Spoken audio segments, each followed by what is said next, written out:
മഹാരാഷ്ട്ര ഉപമുഖ്യമന്ത്രി അജിത് പവാറിന് ജന്മനാടായ ബാരാമതി വിടചൊല്ലി പൂർണ്ണ ഔദ്യോഗിക ബഹുമതികളോടെയായിരുന്നു സംസ്കാര ചടങ്ങ്.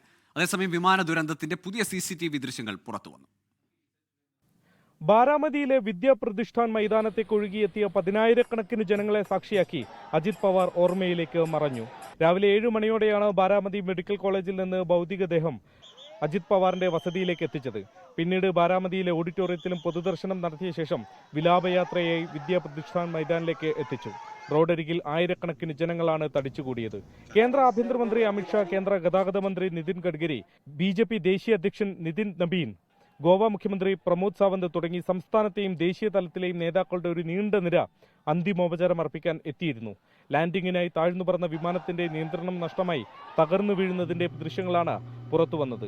വിമാനം ഇടതുവശത്തേക്ക് പൂർണ്ണമായി ചെരിയുന്നത് ദൃശ്യങ്ങളിലുണ്ട്. റൺവേയിൽ നിന്നും മാറി താഴ്ന്ന പ്രദേശത്ത് വീണതിന് പിന്നാലെ അഗ്നിഗോളമായി വിമാനം മാറുകയായിരുന്നു. അപകട സ്ഥലത്ത് നിന്ന് കണ്ടെത്തിയ ബ്ലാക്ക് ബോക്സ് വിശദമായ പരിശോധനയ്ക്കായി കൊണ്ടുപോകും.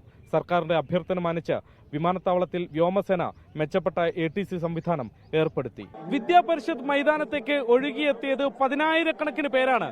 ബാരാമതിയുടെ സ്നേഹം ഏറ്റുവാങ്ങിയാണ് അവരുടെ പ്രിയപ്പെട്ട ദാദ യാത്രയാവുന്നത്. വിദ്യാപരിഷത്ത് മൈതാനിൽ നിന്നും ക്യാമറമാൻ വരുൺ വടശ്ശേരിക്കൊപ്പം ശ്രീനാഥ് ചന്ദ്രൻ, 24. ലോകത്തെവിടെയായാലും ഏത് സമയത്തും 24 വാർത്തകളും ഓഗ്മെന്റഡ് റിയാലിറ്റി പാക്കേജുകളും എക്സ്പ്ലെയിനറുകളും വിശദമായി കാണാൻ ഞങ്ങളുടെ YouTube ചാനൽ നിങ്ങൾക്ക് സബ്സ്ക്രൈബ് ചെയ്യാം.